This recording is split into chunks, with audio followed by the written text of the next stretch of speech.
So the Philadelphia Eagles' Malcolm Jenkins wrote a opinion piece in the Philadelphia Inquirer, and he was speaking about the reforms he would like to see with the police department. They're in the process of looking for a new police commissioner because the previous one has stepped down due to some misconduct with a woman. Now, the Fraternal Order of Police is very upset, as always, anytime someone calls them out for their things that they do to the citizens. But Malcolm Jenkins, one thing that he talked about, or a few things he'd like to see with reform to the police department, he spoke about broken windows policing, stop and frisk practices, and the war on drugs, he stated, has not made us safer. It was never intended to make us as black people safer at all. Now, he said stop and frisk actions in Philadelphia, for example, resulted in gun recovery in less than 1% of all stops. He's saying with those policies, what they have done, however, is led to an alarming rate of arrest for black and brown boys and men, according to what Malcolm Jenkins had to say. Okay.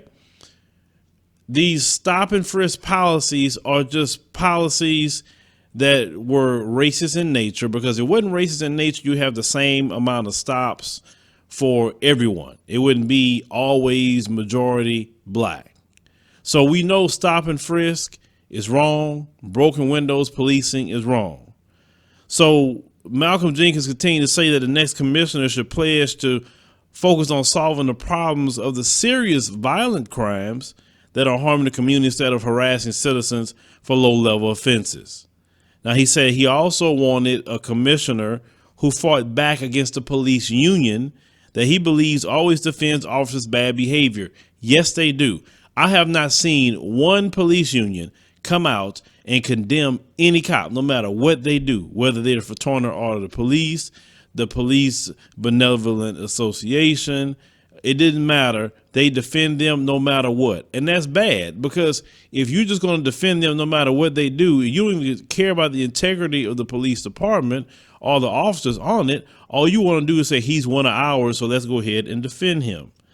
Now, Malcolm Jenkins also stated that he'd like to see more transparency within the department as well.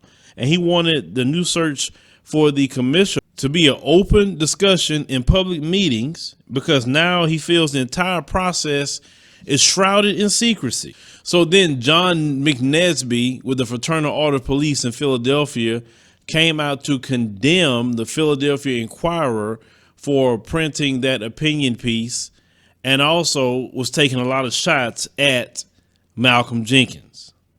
Now, he said that he didn't even live in Philadelphia, so what is he commenting? But yet he lives in the Northern Liberty section of the city. He continues to say that hurling slurs and false allegations against police officers, nothing in the way of improvement. He said, like other has-been football players, they now do the most running with their mouths. He said the character's proposal would leave Philadelphia many crime victims as defenseless as his poor play has left his football team. He added, now that guy, that is the president, he shouldn't be criticizing anyone about running or trying to insult anyone.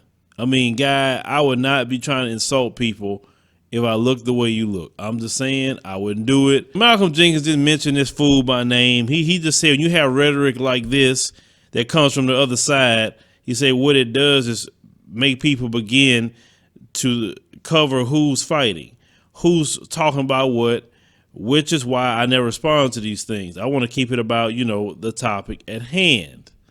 Now, Malcolm Jenkins is trying to use his position to try to fight for the people in the city of Philadelphia. Now, the Fraternal Order Police has always been an issue and a problem. They never stand on what's right. They always stand on what's wrong. And you've seen that with this opinion piece. If anything, why didn't this guy come and talk with Malcolm Jenkins and say, listen, I want to make the police department better too. Let's work together and see what we can do. But no, he's not trying to do that because he likes that black people are being harassed, especially young black males between the ages of 14 and 25. That's the age range they target black males, 14 and 25. So that's what he wants. He wants them to be harassed to try to keep black people in line. Okay. So that at the end of the day, they can't always go down. And the residents in that city, which the black population is definitely a little bit more than 50% of the city of Philadelphia, you should not allow that to go on at all. You shouldn't allow it. So the next police chief that come on, commissioner, they should put an end to that. And you guys should be at the city council meetings. You guys should be raising holy hell about that with your city government. You can put a stop to that. And you should. No one should be harassed like that, especially black folks. See, these people been doing this to us like just the black codes, basically. If you know anything about the black codes, you know any little thing that black people do during that time period, they'll find a reason to arrest them. So they can put them in jail, so they can put them on the convict leasing program, which was the next thing that happened right after slavery.